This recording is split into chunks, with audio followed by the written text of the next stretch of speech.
This is the West Prestonsburg Bridge in Floyd County and the scene of that crime. The bridge itself has been closed for years for safety reasons, but the story about what happened here lives on. The year was 1949. In his infinite wisdom, Almighty God. Harry Truman was president. It cost just 46 cents to go to the movies. The women had eyes for Frank Sinatra. New York, New York.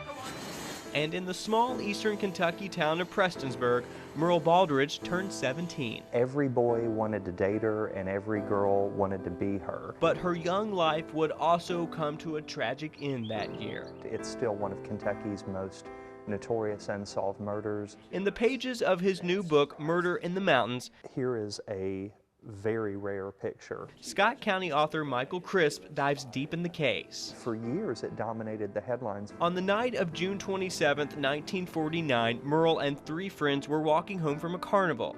It came time to go their separate ways here at the West Prestonsburg Bridge. Muriel lived just on the other side. That was the last that anybody had ever seen of her. That night, she was abducted, beaten, and dragged to the bottom of the bridge. Right around 10:30, a lot of people heard screams in the neighborhood, but nobody really looked into it that evening. The next morning, her body was found near the river just feet from her house. She had put up a fight, grabbing a small tree, uprooting it as she was pulled down the riverbank. That's how strong and determined this young woman was. For her relatives, that's the hardest part. That she was killed in such a brutal manner.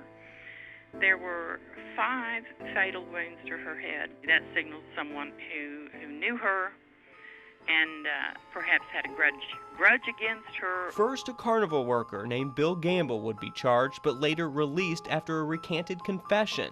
Then prominent Floyd County Board of Education member Lon Moles would be taken to court, but found innocent by a jury. I would love for it to be solved. It would mean the world to me.